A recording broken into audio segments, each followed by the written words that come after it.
Bismillahirrahmanirrahim.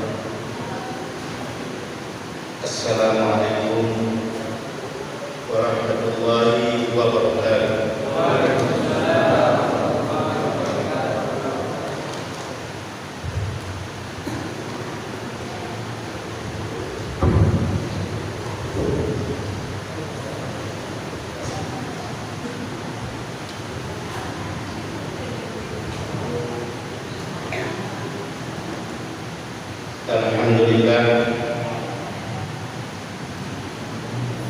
Alhamdulillahilladzi an'ama 'alaina bi ni'matil iman wa hadana ila dinil Islam.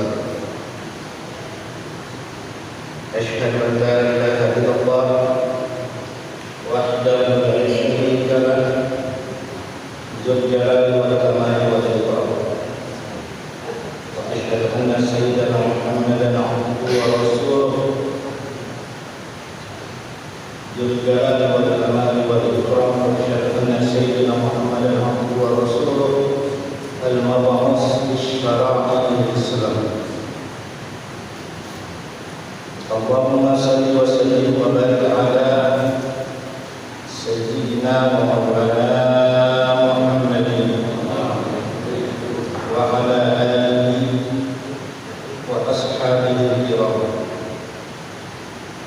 Amma ba'd. Faqala Allah ta'ala azza wa jalla fi kitabihi al-karim wa huwa asdaqul qa'ilin. A'udzu billahi minasy syaithanir rajim. Qul hadhihi sabili ad'u ila Allah 'ala basiratin ana wa man ittaba'ani wa subhanallah wa ma ana minal musyrikin. Al-ayat sadaqallahu al-'azim. Hadratan mukarramin, para alim ulama, para kiai, para sakit, khusus yang saya hormati, saya muliakan Mukarram Ustaz Haji Abdul Muhyi Al-Barak, Mukarram Bapak Haji Nama Burhana, Mukarram Ustaz Haji Kadir Syafi'i,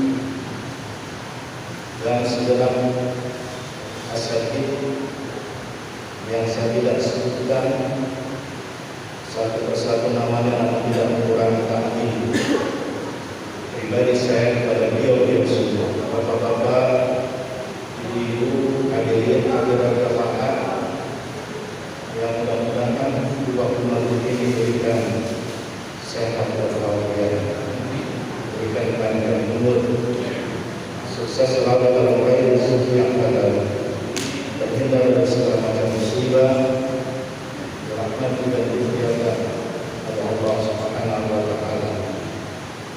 Sebelum kita meneruskan kajian kitab Riyadhus Shalihin yang saya pada saat ini menggunakan syaratnya, yaitu Dalilul Faliqi karya Muhammad As-Sadiqi Asy-Syafi'i dan Asy'ari Al-Maliki, di mana beliau mensyaratkan kitab aslinya Riyadhus Shalihin karangan Imam Abu Zakaria An-Nawawi.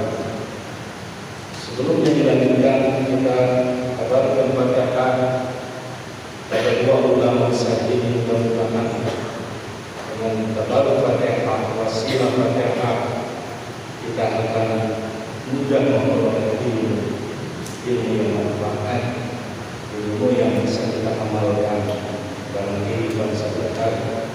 Berqaul wa nabi rasul wal ma'mun wa ila hadratir rasul wa niyatul qaul wa ila hadratin nabi Mustafa Rasulullah sallallahu alaihi wasallam wa alihi wa sahbihi wa dhurriyyatihi wa ahli baitihi summa ila hadratis sayyidina wa maulana Syaikhul Jabir al-Jailani al-Sabasirah ila hadratis sayyidina Imam Abu Zakaria An-Nawawi ثم إلى حضرة الشيخ محمد بن آدم الصادق الشافعي الأشعري المالكي أن الله يتجسد الرحمة والمغفرة Al-Fatihah.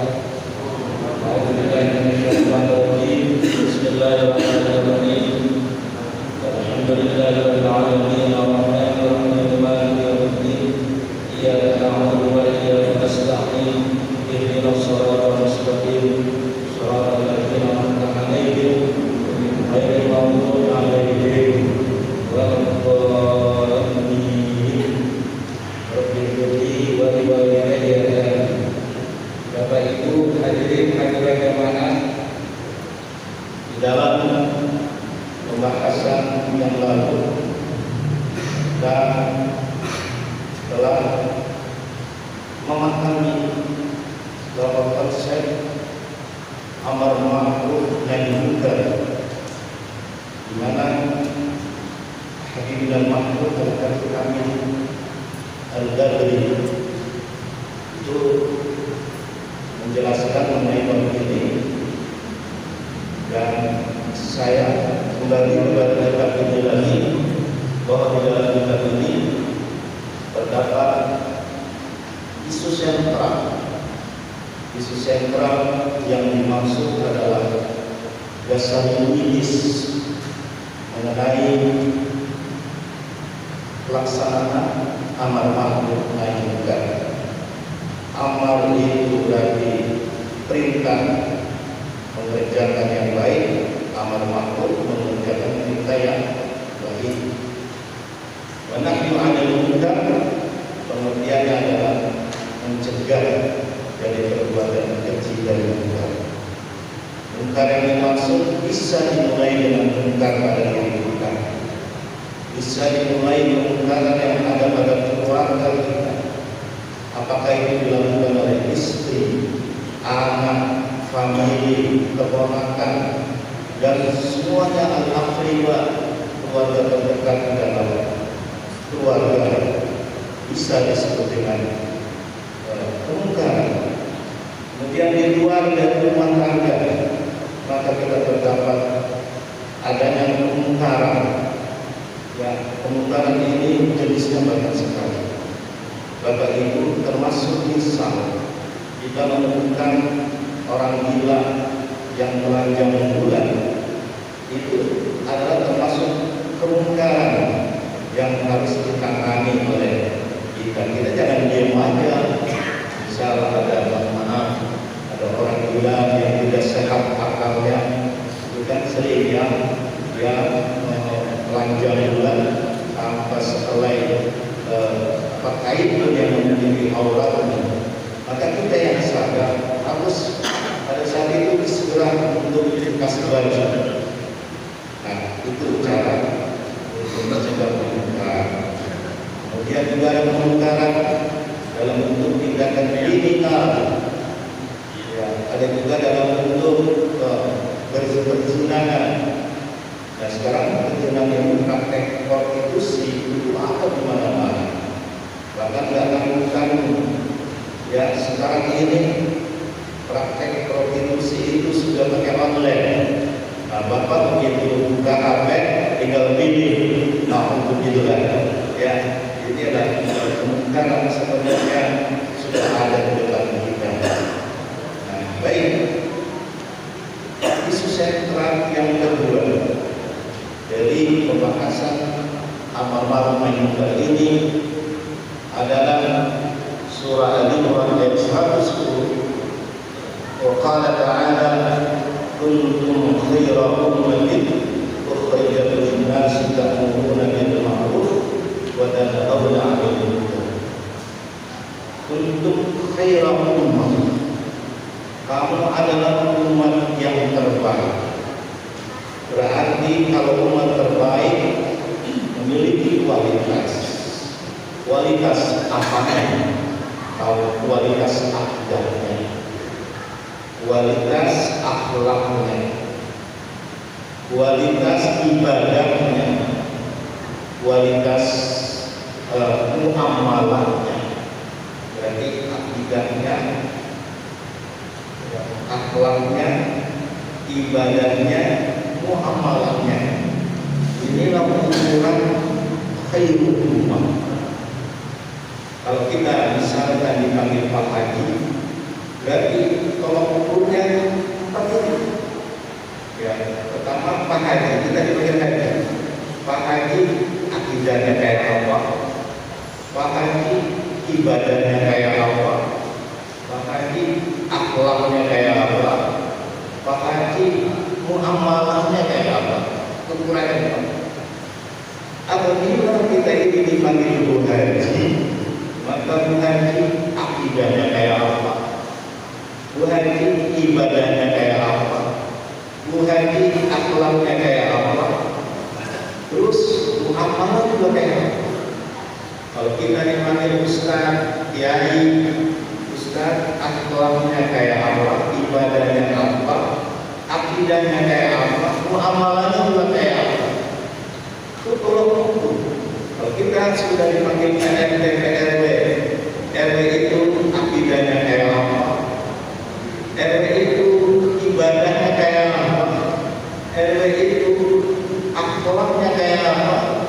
RW itu muamalahnya kayak apa?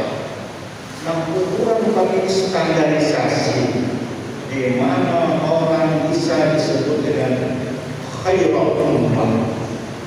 Manakala ada semuanya yang empat ini, maka dia bisa menegakkan amar ma'ruf nahi munkar. Kalau nggak ada yang empat ini, sulit kita untuk menegakkan. Kenapa? Orang yang menegakkan amar ma'ruf nahi munkar adalah orang yang bisa dijadikan suri tauladan, qudwah atau uswah atau iswah. Nah, jamaah yang namanya suri tauladan berarti kecontohan, bisa menjadi panutan.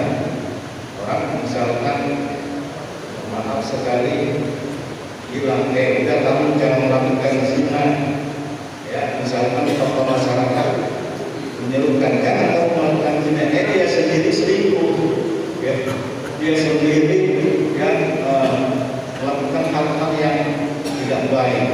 Kemudian juga ada misalkan seorang penguasa melarang yang kamu jangan ya melakukan judi, dia sendiri terpengaruh dengan judol. Ini berbahaya. Yang namanya melarang itu dilihat dari ketauladan. Ketauladan ini diukur dari empat tadi.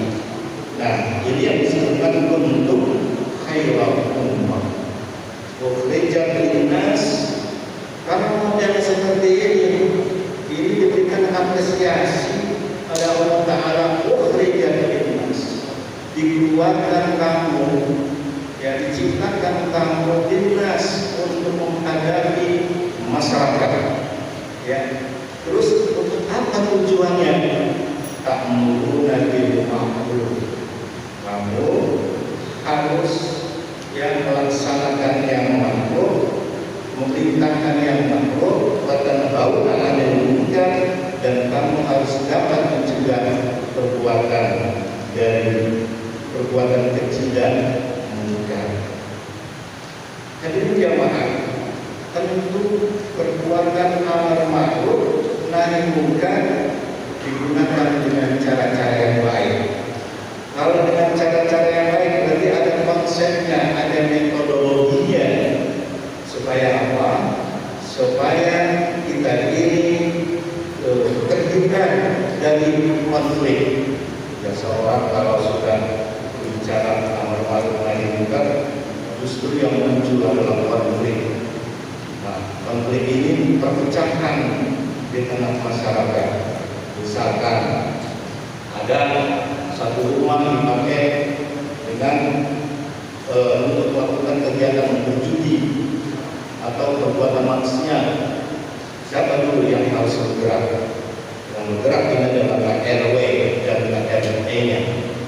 Dan di saat itu berarti Pak RW ini adalah sebagai subjek dakwah, pelaku dari dakwah, tentu memiliki metodologi, bukan main musik, bukan main membubarkan, nah ini dengan cara-cara yang baik. Jadi menyampaikan kebenaran dengan cara yang benar, jangan menyampaikan kebenaran dengan cara-cara yang tidak benar, alias sistem kekerasan. Ini tidak boleh. Nah, di sini di Muslim Imam Abu Zakaria An-Nawawi dia memilih metodologi amat itu ya, dengan mengambil ayat surat Al-A'raf ayat 199. Apa yang dikatakan? Khudil afwa wa'mur bil urf wa a'rid 'anil jahilin. Ya, sikapilah mereka itu dengan maaf. Jadi setelah kita memberantas kemungkaran, maka image kita itu harus ada sikap memberi maaf. Jangan kita ini dengan emosi. Kadang-kadang kan memberantas kemungkaran dengan emosi, dengan membakar, ya, dengan melumpuhkan. Nah, ini tidak etis di dalam pelaksanaan amal ma'ruf nahi munkar. Apalagi dengan kita beribadah saleh ini mengedepankan ini akhlak. Jadi metodologinya dalam memberantas nahi munkar itu adalah dengan akhlak. Misalnya ada perempuan malam yang mengganggu kehidupan kita, yang mengganggu ketentraman kita, maka saat itu boleh dipanggil oleh penguasa, boleh dipanggil oleh pimpinan daerah atau pemimpin wilayah seperti RW misal, dipanggil dengan cara yang baik, dikasih tahu, dan tentu di sini ada batasan ultimatum dalam artian berapa lama kamu harus berpikir sebelum kami ini melakukan tindakan selanjutnya. Bukan ditakut-takuti. Nah, kalau ditakut-takuti, nah ini berarti dengan cara yang tidak baik. Konsep ini menggunakan khudil afwa, berlakulah pemaaf kepada mereka, berarti tidak dendam, enggak membenci. Justru kita memunculkan sifat kasih sayang kepada mereka. Ya, wa'mur bil urf, perintahkan kepada mereka itu melakukan kebaikan-kebaikan. Misalkan kalau dia itu adalah wanita-wanita menghidup malam, karena mesin hidup dia melakukan menjadi penghidup malam itu tujuannya ingin mencari uang. Bagi agria, nah ini bermain agria. Bagi orang kaya yang muslim, wajib pada saat itu kalau memang dia adalah tujuannya uang ke Jakarta ini, dikasih uang, disuruh pulang ke kampungnya. Kalau bisa dicarikan modal agar dia berganti profesi. Nah itu yang disebut dengan khudil afwa wa'mur bil urf. Ini digunakan dalam kata ma'ruf, tapi urf yang konotasinya sama sebenarnya. Cuma ada perbedaannya, mana ma'ruf, mana urf. Biasanya kalau urf ini adalah berhadapan face to face yang mengenai pribadi. Kalau ma'ruf ini itu untuk orang banyak. Nah, Bapak Ibu yang saya hormati, pertama dengan cara kita memberi maaf dulu kepada mereka. Tidak akan ada dendam, tidak membenci mereka. Justru kita mengedepankan konsep kasih sayang, kesian amat ini. Kalau mereka bekerja banyak, bekerja menghidup malam pun nanti akan dimakan oleh waktu. Nah, orang kan menghidup malam itu penampilannya cantik, lama-lama dia bisa tua. Kalau udah tua ya udah galak, kan begitu. Nah, kita dengan konsep kasih sayang seperti itu, kasih dia modal, alihkan dia cari rezekinya, jangan melakukan seperti itu. Nah, jamaah, ini adalah tindakan untuk mencegah kemungkaran. Kemudian wa'a'rid 'anil jahilin, berpalinglah kamu dari orang-orang yang bodoh. Di sini yang dihadapi oleh penegak hukum berarti adalah komunitas orang-orang bodoh. Bodoh yang dimaksud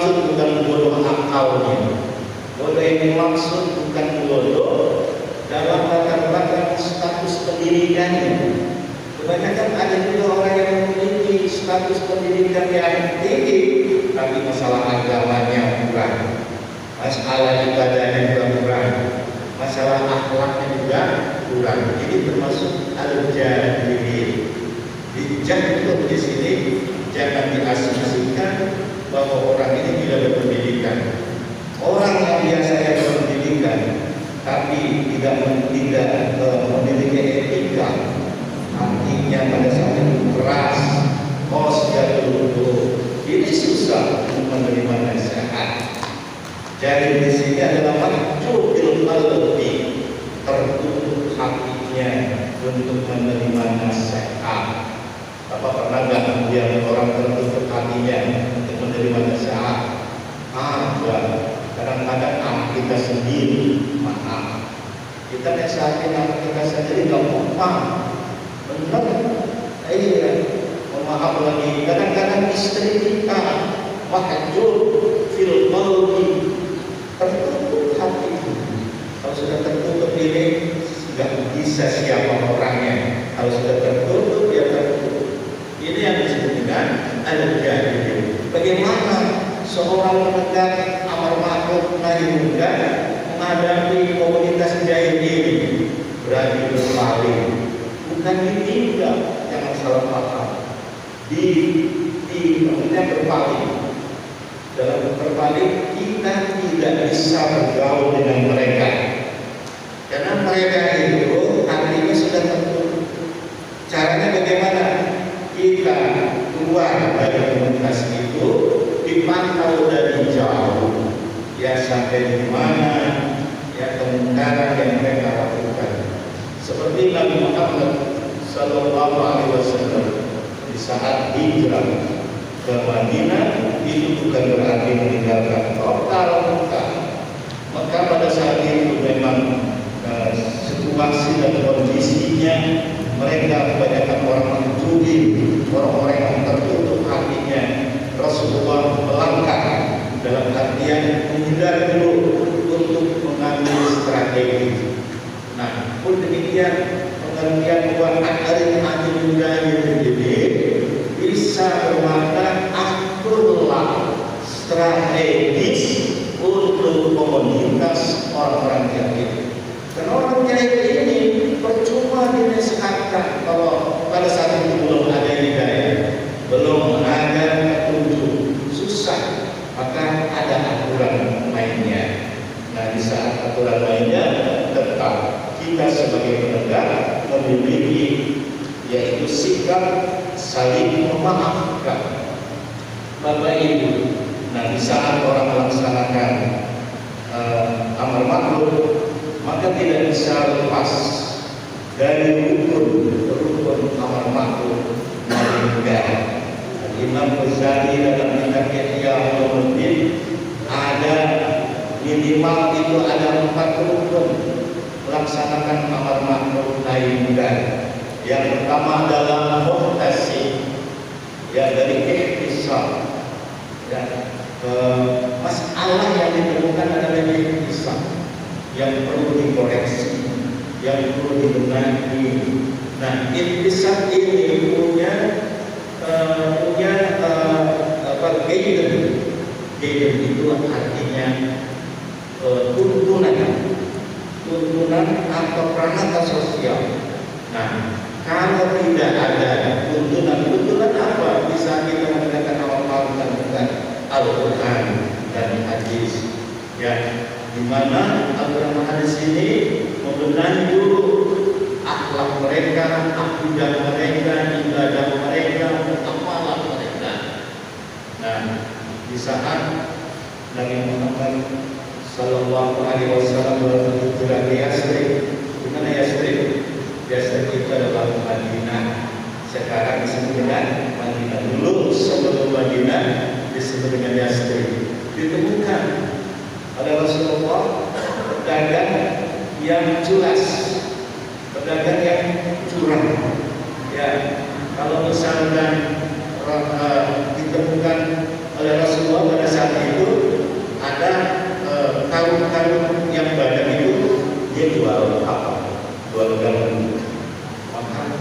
gandum yang basah ditaruh yang paling dalam, gandum yang kering itu ditaruh yang paling permukaan.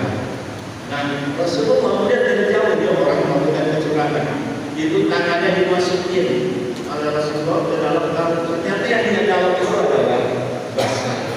Nah, ini adalah kemungkaran di dalam perdagangan. Jenis kemungkaran ini berarti kita cari masalah dulu. Ketika orang ini mau meneliti sesuatu, harus ada masalah. Kalau nggak ada masalah, apa yang mau meneliti? Nah, hadirin jamaah, berarti pertama rukun, ya rukun amar ma'ruf nahi munkar itu adalah ihtisab. Nah, ihtisab, terus ada muhtasib. Muhtasib itu adalah pelaku, subjek, ya, atau orang yang mau melakukan amar ma'ruf nahi munkar disebut dengan muhtasib. Nah, dia harus memiliki kriteria. Kriterianya betul-betul niatnya ikhlas, bukan karena ingin cawe-cawe, bukan karena ingin ingin dipuji oleh orang atau berusukan, apalagi dalam tahu ya. Nah, itu orang yang seperti itu yang bukan menegakkan amar ma'ruf nahi munkar. Orang tersebut memiliki sikap yang baik, akhlak yang baik.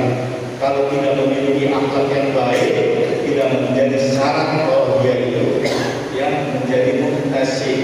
Muhtasib sekali lagi pelaku, ada subjek atau orang yang mengerjakan amar ma'ruf nahi munkar. Ya, terus dengan cara yang baik. Dia tahu metodologinya, dia tahu cara-caranya. Biasanya mutasinya bisa umum, bisa ustaz, bisa kiai yang bekerja sama dengan muamalah. Bapak Ibu, nggak bisa amar ma'ruf nahi munkar dijalankan oleh kita kalau tidak ada kerjasamanya. Misalkan kerjasama ulama dengan muamalah pada forum-forum tertentu, ini bisa akan terbentuk. Kalau misalkan ulama kerja sendiri, umarah kerja sendiri, susah untuk memberantas kebatilan, susah untuk memberantas kemungkaran, itu agak susah.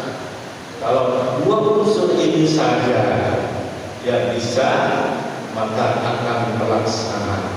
Ya simpani, ya min ummati idza sholaha sholahatun nas wa idza fasadat fasadatun nas. Manhum al ulama wal umara. Kata Rasulullah sallallahu alaihi wasallam, dua golongan di tengah-tengah kehidupanku, di mana dua golongan ini apabila dia baik, maka akan baiklah masyarakat. Apabila dua golongan ini rusak, maka rusaklah masyarakat. Siapa dua golongan ini? Maka jawab Rasulullah, al-ulama wal umara.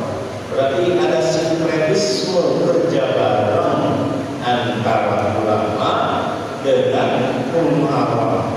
Umara adalah langsung praktisinya, dia punya kekuasaan, dia punya otoritas. Misalkan lurah, camat, itu dia punya kekuasaan. Kalau dia mau merantas kebatilan, misalkan banyak perjudian, juga banyak perzinahan, ini dengan segera Pak Camat, Pak Lurah turun, ya itu langsung selesai. Ya, terus juga yang ulamanya jangan lurah sendiri yang bekerja sama, jangan camat sendiri yang bekerja sama, tapi ulama harus menyertai, membersamai.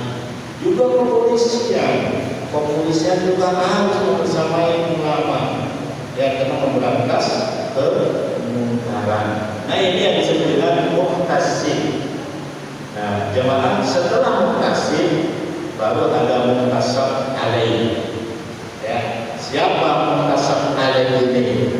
Yaitu yang dituju objeknya, ya pelaku orang yang melakukan kemungkaran itu disebut muktasib alaih. Di Jakarta Utara ini muktasib alaihnya terlalu banyak, ya banyak ini muktasib alaih.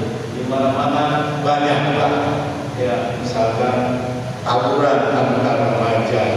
Nah itu muktasib alaih yang harus ditangani.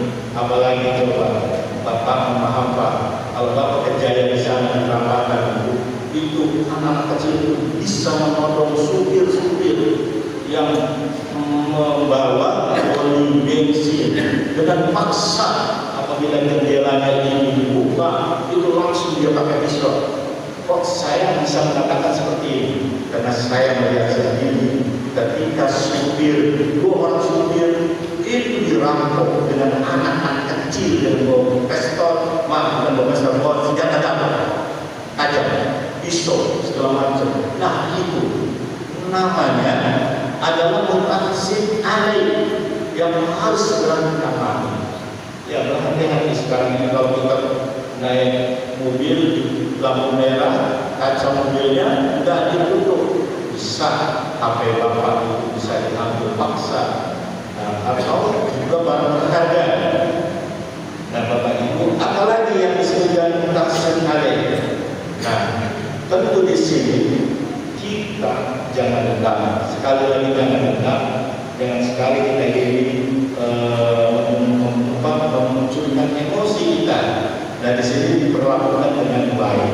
Syarat-syaratnya dalam menghadapi muktasib alaih ini dengan cara yang baik, lemah lembut, ya. Wa in kunta fa'lan ghalidul dan fatu min hawli. Kalau kamu berlaku kasar dan berhati keras, saat itu kamu marah, maka mereka akan lari dari sekitar. Karena tujuan dari penegakan amar ma'ruf nahi munkar ini adalah mengembalikan posisi mereka yang salah menuju kepada alam kebenaran. Itu intinya, ditinggalkan maksiat dia, ditinggalkan kebiasaan-kebiasaan kerugian, terus dia mau menjalankan ya kebaikan seperti dia mau menjalankan sholat, dia mau ikut ngaji, dia juga mau kerja bakti di masjid, dia membantu umat Islam. Nah ini adalah tujuan daripada pelaksanaan amar ma'ruf ini. Karena jangan sama sekali kita melakukan sistem kekerasan. Ya, bagi barang najib minallah litalahu, maka kamu dengan rahmat Allah berlaku lemah lembut kepada mereka. Jangan kasar. Wa in kunta fadlan ghalidul qalbi dan fatu min hawli. Kalau kamu memang melakukan kekerasan terhadap mereka, pasti mereka itu akan jauh dari sekeliling kamu. Bapak Ibu yang saya hormati, setelah lemah lembut baru munculkan kasih sayang kepada mereka. Jadi dakwah yang tidak memajukan atau mementingkan kasih sayang, maka dakwahnya sulit untuk diterima. Maaf, apalagi ada seorang dai yang sudah pakai asisten, manajer, ketika mau diundang sudah ada, sudah ada uang DP dulu untuk transportasinya. Ada nggak yang begitu? Ada. DP dulu. Kaget saya. DP-nya nggak tanggung-tanggung. Ya 5 juta rupiah. Kalau dia datang, tambah lagi. Nah, saya diburu sama para ulama. Ya, terus kapan-kapan kita akan bahas ini. Maka inilah sebenarnya orang yang dipandang makruh tapi isinya munkar. Jadi dia seolah-olah saya seperti kayak pemegang makruh nahi munkar, tapi isinya sendiri di dalamnya terdapat kemungkaran yang harus ditegur. Ya, nah hadirin jamaah. Kemudian setelah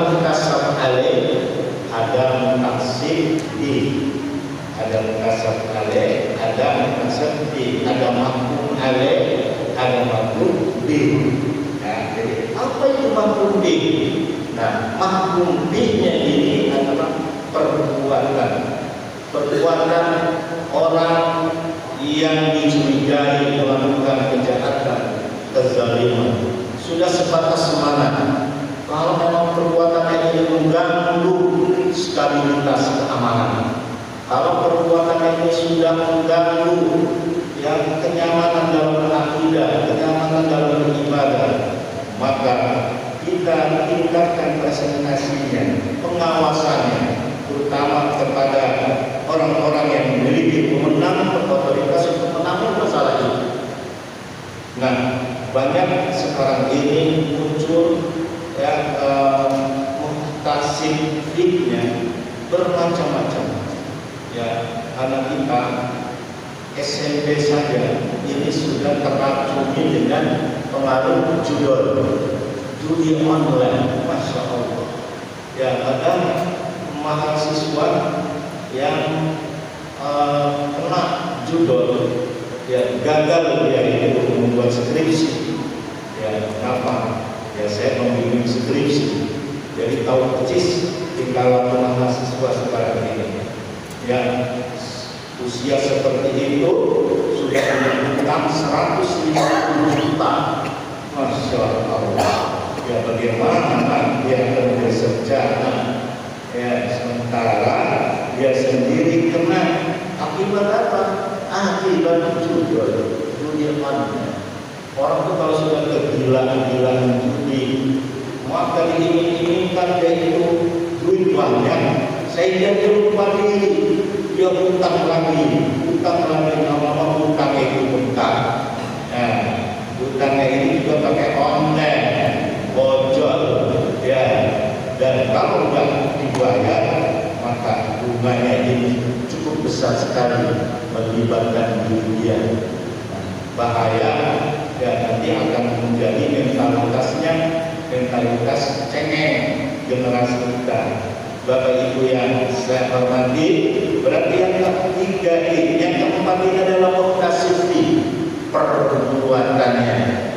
Kemudian, ya tadi sudah dijelaskan bahwa ihtisab ya adalah hakikat daripada amal ma'ruf nahi munkar. Nah, tadi dijawabkan seorang ulama Malik bin Dinar yang bilang ini pernah ditangkap oleh